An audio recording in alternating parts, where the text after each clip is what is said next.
So there seems to be new requirements, legislation, whatever you want to call it, that will ban my lifestyle in 7 years.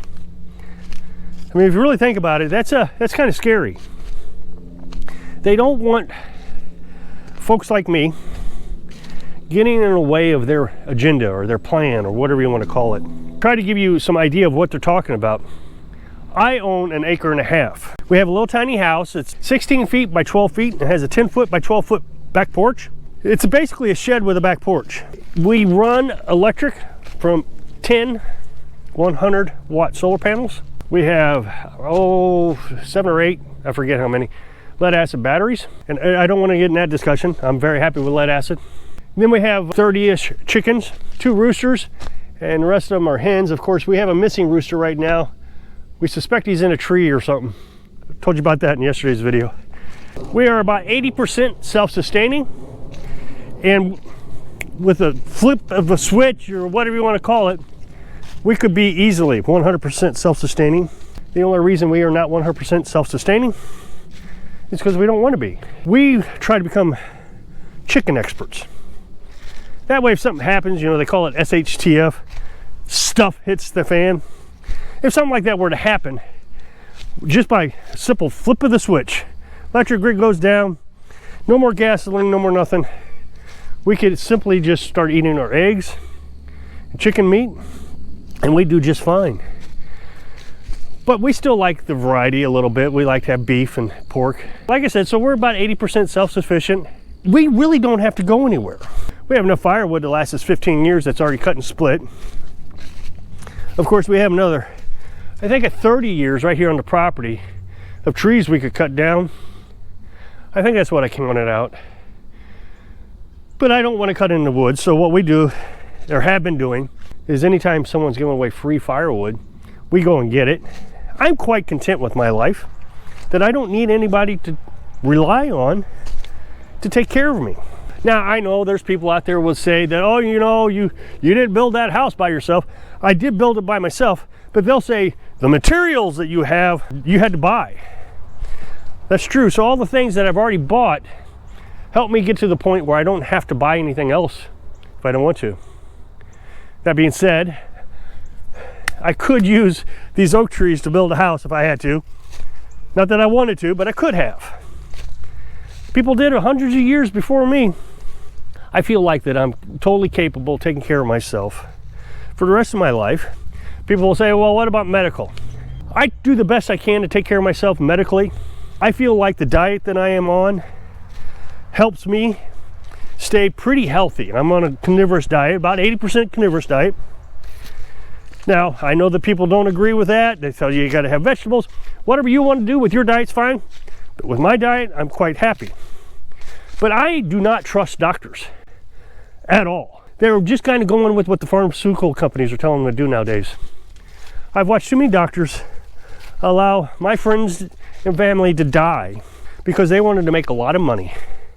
$8,000 per treatment, 3 treatments a week for, I don't know, 10 weeks, whatever it was. And the person still died. They treat cancer with medicine that causes cancer. Wow, that makes sense. Yeah, my grandpa treated 3 people, one of them being himself, for cancer. He was a naturalist and a chiropractor. And all 3 of those people lived. 100% success rate. But every person that I know who had cancer died. So to me, that's 100% failure rate, as far as I'm concerned. So no trust in doctors, no trust in the reliability of anybody to take care of me. Electric companies, they can't take care of you. Oh, they say they can, but then all of a sudden their grid goes down for a week or 2 and all your meat spoils. Well, that's not taking care of you. My grandmother had several $1,000s of beef in her freezer. She just butchered 13 cows. She had all the freezers filled up. She had like 2 or 3 freezers. I can't remember how many it was. And then my dad had some freezers. So all these freezers were filled. And a storm came through that spring after they butchered. I guess they butchered in the fall. For, I don't know, 10 days. They didn't have any of the generators or anything. Even if they had generators, it really wouldn't help them. But all that meat spoiled. And you tried your best to take care of yourself, you know, all that meat, thinking if something goes wrong, and she lost it all. So, no, you can't rely on utility companies to take care of you. Now, they are forcing us to rely on them. More and more every day. As you know, I've said this before, I don't know if you can see her in the camera, but that's our cat. And when I come out in the woods, she never leaves far from the house, hardly ever. But when I come out in the woods to do these videos, she doesn't like it that I'm out here, so she wants me to follow her home. So she'll wait for me until I come back. She thinks I'm following her right now. She'll turn around. As you know, I'm sure you've heard this, and now I don't know how big of a conspiracy theory this is or whatever, but the more I read up on it, the more I look at it, it appears that they are trying to force us into eating bugs. Now that I'm a little hesitant to talk about, but I am going to talk about it. But the other thing they're trying to get us to eat is lab-grown meat. Now, when you think lab-grown meat, they think, oh, they're taking some cells from a cow and they're raising it. Well, actually, it's full of chemicals. So it may taste like the cow, the actual cow that it came from, but they still had to put soy in it and a bunch of stuff that I don't want in my body. They're going to force us to eat that. And then it just found out that Aldi's is interviewing a company in Europe. So Aldi's is actually a European-based store. It's a grocery store. They're here throughout the United States, but the Aldi's in Europe is interviewing a company to sell bugs for folks who can't afford to buy meat. And Aldi's is a discount store, so that kind of makes sense why Aldi's would do it. But it just shows that they're trying to force us into eating things because they're making prices of meat so expensive. All the regulations and different countries actually downsizing the herd size. I think it was Ireland. Listened to a farmer in Ireland. They said that they had to reduce their herd by 50% to meet the new requirements. So it's forcing us to eat different things, plant-based. Well, even a plant-based. I mean, they're basically telling us we can't eat plant-based anymore either because the fertilizer they use is killing everything. And the fertilizer puts out things into the environment. So they don't want us eating plants, they don't want us eating meat. We have billionaires who made their fortune developing software, who is now the biggest farmer in the world, has the most land. I'm not even sure he's growing anything on it. Why would you do that? Well, it's easy to kind of speculate.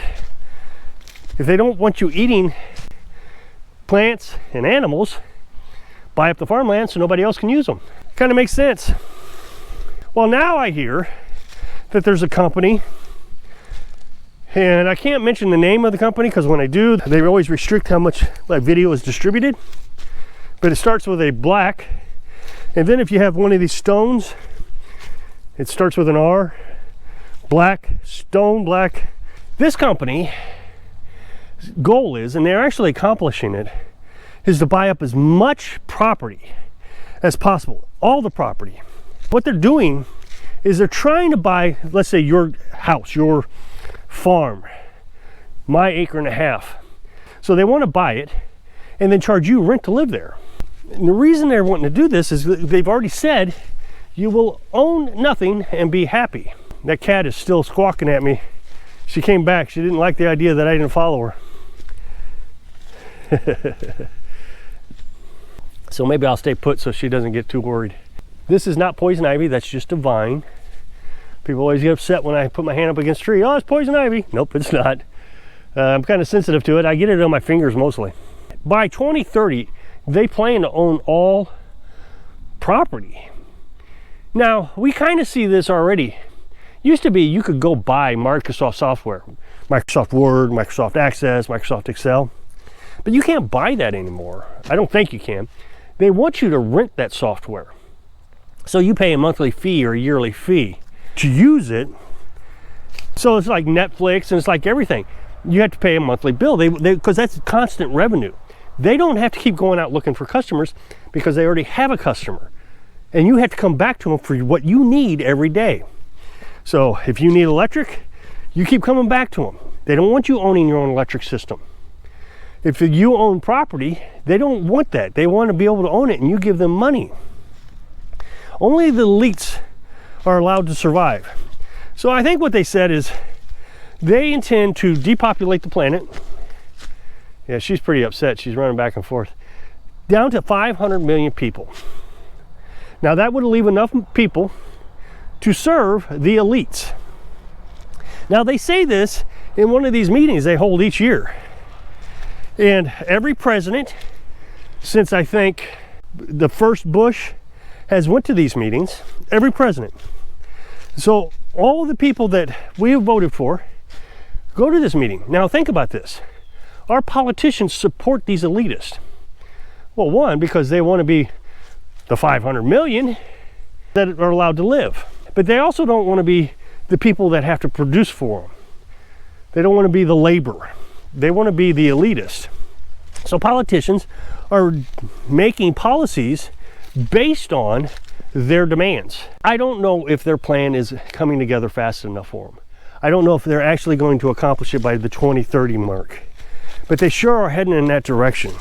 They said that lab-grown meat is supposed to be in market in the United States by the end of this year. Well, it's already October now. Well, how are they going to get you to buy it? Well, Tyson Foods is one of the companies that is help financing this laboratory meat. Now, I know Tyson Foods, because I've actually been to the company, produces chicken McNuggets. So it would seem reasonable that Tyson is investing in this because it would be cheaper to raise lab-grown meat. I'm having to follow the cat back. She was getting pretty upset. Than it would be to raise chickens.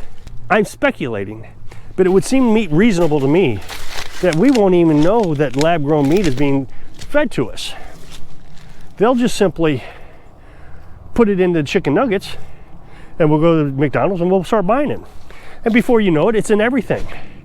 You'll go to the store, you won't even know what you're buying. Is it fresh meat from a cow, or is it lab-grown? You may not know.